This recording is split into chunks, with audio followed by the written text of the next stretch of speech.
The story begins by introducing us to our main protagonist, a level 1 adventurer named Bell Cranel. He is being chased by a minotaur who is obviously too much for him to handle. Just as the situation is getting dire, he is saved by a beautiful lady adventurer in armor. He falls in love instantly. He heads straight to the Adventurers Guild, drenched in blood, and asks the secretary named Ina to tell him about the girl who saved him. After scolding him for being reckless by going to the dungeon alone despite being a beginner, she tells him that Ais Wallenstein is from the Loki Familia, and that she is a level 5 sword mistress, who is the best in Arario, the city they lived in. Although, what Bell was interested in are more personal details capable of making him get close to her. He is discouraged by Ina because Bell belongs to the Hestia Familia, and adventurers of different familiars can't get close. As he heads out, he is reminded that working hard and becoming strong is the best way to attract women.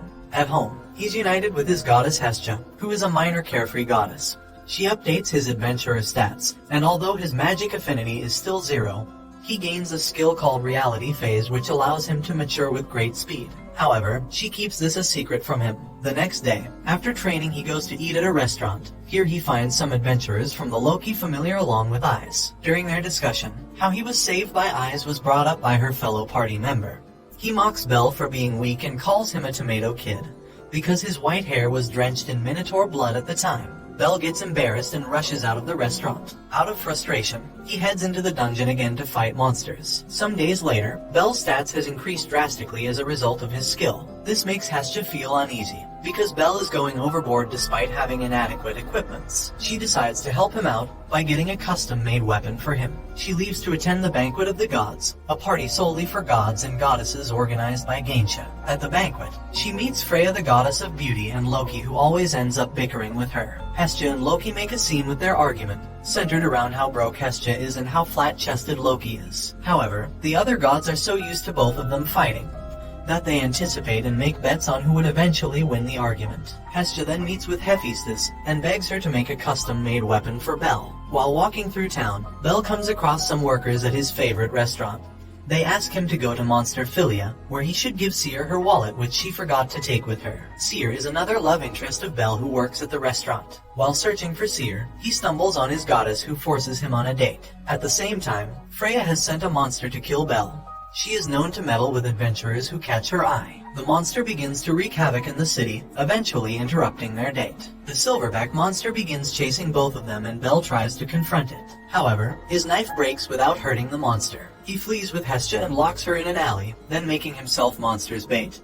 He is then chased by the monster all around town but has no means of attack. Just as he is about to be smashed into bits, Hestia shows up again. He's mad at her for making his efforts go to waste, but she tells him she will help him win. She then hands him the custom-made knife which is activated as he makes contact with it. She updates his stats using the knife and urges him to believe in himself and in her. Bell uses the knife to fight the monster head-on. He defeats it with ease this time. There are a lot of witnesses who cheered for his victory. At the guild, he tells Ina he needs permission to move to a higher level in the dungeon. She refuses, telling him his stats are still too low, but is surprised when she confirms that Bell's stats has skyrocketed. She offers to help Bell purchase armor. The next day, they head to the Hephaestus familiar store called Babel, where Bell comes across his goddess working part-time for goddess Hephaestus. He purchases a unique set of armor from the store, with the help of Ina, who is turning out to be his third love interest. The next day, he heads out and encounters a beast girl who looked like the girl he saved in an alley earlier.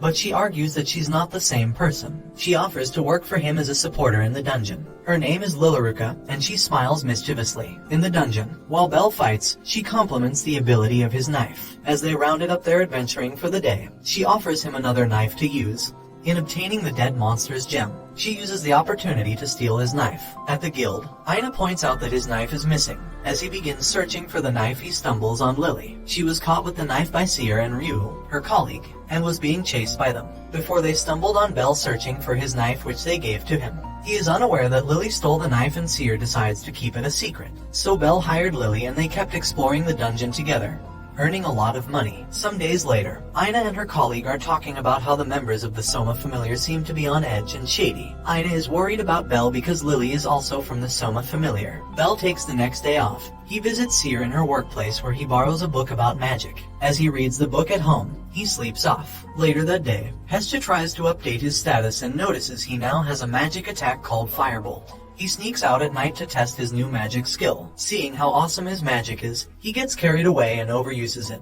causing him to collapse. He is found by Ais and a fellow adventurer, and Ais had just finished defeating a floor boss. When he regains consciousness, he finds himself being nursed by Ais. He is startled, and eventually runs away without saying a word. Bell later discovers that the magic book was a grimoire, which has become useless because he can't read it. Grimoires are expensive, so Hestia planned to make Bell lie that he never opened the book. But Bell refuses and went on to apologize. Surprisingly, the matter was handled lightly by the restaurant owner Mamma Mia. We then get flashbacks from Lily's memory, how she was bullied, ripped off, and used after her adventurer parents died, leaving her alone. All she had was the scum adventurers who refused to let her leave and live life outside the Soma Familiar. They would destroy any sign of happiness she tried to hold on to. Eventually, she came to hate the adventurers. Ina inquires about the Soma Familiar from Loki, who tells her that the members of the Familiar don't serve the god Soma. Instead, they worship the booze he makes. They have to contribute so much to the Familiar just to get a sip of the perfect booze. This makes them do anything for money. Ina is worried about Bell. During her inspection of the dungeon, she encounters Ais. As they talked about Bell, she overhears some adventurers talking about how Bell was going to be left for dead by his supporter. She requests of Ais to go to Bell's aid. In the dungeon, Lily convinces Bell to head to a deeper level with stronger monsters. However, as Bell fights, she throws monster bait around him and steals his knife with a hook. As the monsters overwhelm him, she runs away happy that she can sell the stolen knife to pay her way out of her familiar. As she heads out, she is intercepted by the adventurers who often bullied her. They took all her stuff, including the key to her safe, and left her in the midst of an army of killer ants which they lured there. As she accepted her fate, ready to be devoured by monster ants, Bell comes to her aid with his firebolt skill, killing off all the monster ants. She bursts into tears and asks why he saved her. She confessed stealing from him and ripping him off any time they exchanged the gems gotten from their adventuring in the dungeon. Bell tells her that he'll save her again and again despite what happens, and they make up. Bell takes Lily and introduces her to Hestia. Hestia makes her swear not to betray Bell ever again, which she obliges. Bell heads to the guild, where he finds Ina and Ais seated. He tries to run away again, but Ais stopped him. She gives him his equipment, which he misplaced while fighting the orcs, shortly after he was betrayed by Lily. She saved him a third time. They both apologized to each other for various reasons, and eventually kicked off their friendship. She then offers to teach Bell how to fight. They kick off their training in another location, but Ais is rather oblivious on how to train him. She ends up kicking him unintentionally. They later sparred, and she gave him a few tips while completely overwhelming him with her skills. We are taken back to the dungeon where we see one of Freya's henchmen give a minotaur a weapon. He trains the beasts on how to use it. This is for the sake of Freya's mischievous plan involving Bell. Bell keeps up with his training with Ais, which was mainly him getting the beating of his life. She later urges him to nap, saying it is part of an adventurer's training. As she lays down, Bell hears conflicting voices in his head.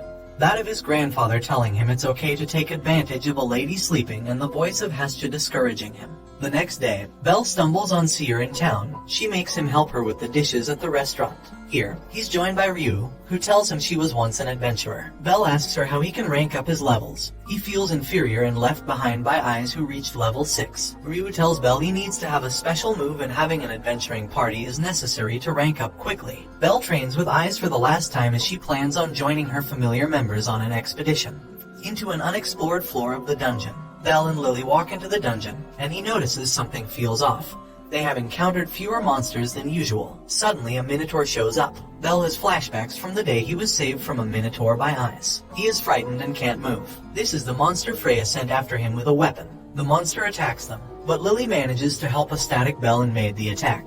But she loses consciousness as a result of the attack. Bell fires shots of magic at it, but the monster is unhurt, and they continue fighting. At the same time, Ais and her party encounter an adventurer who got attacked by the minotaur. He explains the situation to them, and Ais runs to help Bell. As Bell continues his fight with the beast, Lily wakes up and he yells at her to run away. She runs away but comes back a few moments later with Ais and her party, which includes Bete, who mocked him way back at the restaurant. The monster knocks Bell over and Ais rushes to save him. He has flashbacks of when she saved him before. He tells her he can't allow her to save him again and proceeds to fight the minotaur, this time with more determination. Lily begs the others to save Bell, but Bell's intense battle stops them from doing anything. His fighting doesn't seem like that of a level 1 adventurer. Ais stops Bete as he tries to intervene. Bell fights brilliantly and defeats the monster, but he also passes out while on his feet. Everyone from the Loki Familia is interested in Bell's stats. Someone checks it and tells them all his abilities are S-ranked already. Bell attains level 2 in less than 2 months, and is becoming the talk of the town. Hestia also tells him he has gained a new skill called Argonaut. Argonaut means dreaming of becoming a hero, and Hestia teases him about his childish side. Hestia tells Bell she is heading out to attend deities, a gathering of gods where they pick adventurer names for familiar members who have ranked up. At deities she comes across Takemikazuchi, a god, who is close to her familiar. He tells her that someone in his familiar also ranked up. Bell thinks about the possibility of getting a fancy name like Fire Blizzard or Tornado Typhoon, but is disappointed to hear he was given the name Little Rookie. At the restaurant, he meets with Ryu, Seer, and Lily, who join him to celebrate his rank up. As they have a good time, some adventurers volunteer to accept him into their party, but the conversation quickly turns into a fight between Ryu and the adventurers. But the fight was cut short by Mamma Mia, who is the owner of the bar. Bell tries to get a new armor like his former one made by Welf Krazo. When he mentions the name, the man in front of him reveals himself to be Welf. He offers to make his weapon and armor if Bell agrees to let him join his party. They head into the 11th floor of the dungeon immediately. Lily reveals that Welf's family used to be famous magic sword makers before their sudden downfall. Their conversation is interrupted by orc monsters. As they fight, a giant monster suddenly appears close to Lily. Other adventurers make a run for their lives because the monster is a baby dragon. Bell shoots his firebolt skill at the monster, but the firebolt skill is white instead of the usual flaming appearance. The monster dies in one hit, surprising even Bell himself. His goddess Hestia later tells him that the white attack was his newly acquired Argonaut skill. Later Welf offers to make something for Bell, although it was a test to see if Bell was after his magic sword making skill. He tells Bell how he hates magic swords. Welf eventually uses the Minotaur horn, which Bell carries out like a victory trophy, to make a new knife for him. Bell and the others head to the middle floor of the dungeon. As they fight, they encounter more interesting monsters. In town, we are introduced to God Hermes and his associate Sphinx, who also seem to be interested in Bell. Back in the dungeon, members of Takemikazuchi Familia are being chased by a pack of wolf monsters. They decide to lead the monsters towards Bell's party, thus allowing them to escape. Bell's party is overwhelmed by monsters from all angles. Hours pass by on the surface, and familiar Takemikazuchi tells Hestia what had occurred. Hestia decides to make a rescue party to find Bell and the others. Although they are short on adventurers, Hermes offers to help along with his fee. Hestia decides to join them despite knowing it is forbidden for gods to enter the dungeon. Hermes secretly recruits Ryu into their search party. Bell and his party are finding it difficult to survive as they head to the safe zone, but Bell manages to defeat some minotaurs with his Argonaut skill. The rescue party has arrived. They fight monsters as they make their way to find Bell's party. Bell drags both of his exhausted party members with him as they descend to safety. As he reaches the 17th floor, he meets the floor boss who was supposed to have been defeated. He manages to outrun it with his party members, before landing safely in the safe zone, where they are treated by the Loki Familia. The safe zone is like the surface with trees and light, like the sun provided by magical crystals. In the evening they are joined by the search party and it's a heartfelt reunion. Welf is handed a package with a note from his goddess and they call it a night. The next day they all head into the town and the dungeon. In the town, they go exploring and find that things are rather expensive there. As the ladies talk about going to bathe in the river, Hermes invites Bell to come with him.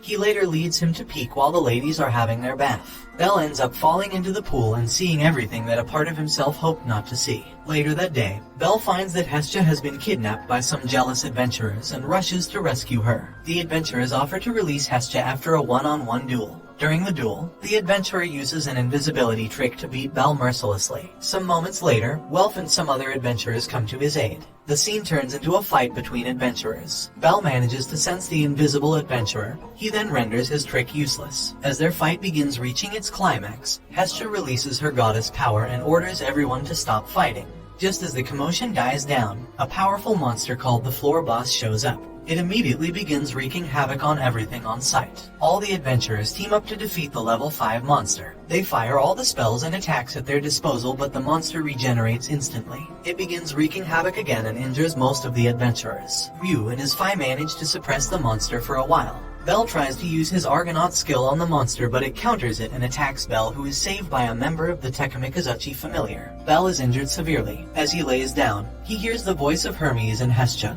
and it reminds him of his grandfather. Bell rises and then advances with a magic sword as he activates his Argonaut skill. Other adventurers release all their magic attacks, trying to create an opportunity for Bell to strike. He charges his attack to the maximum and lunges at the monster. Bell defeats the monster. We then hear Hermes say to himself how Bell is the grandson of Zeus. If you guys would like me to review the second season, please leave a comment below, and thanks for watching. Don't forget to like and subscribe if you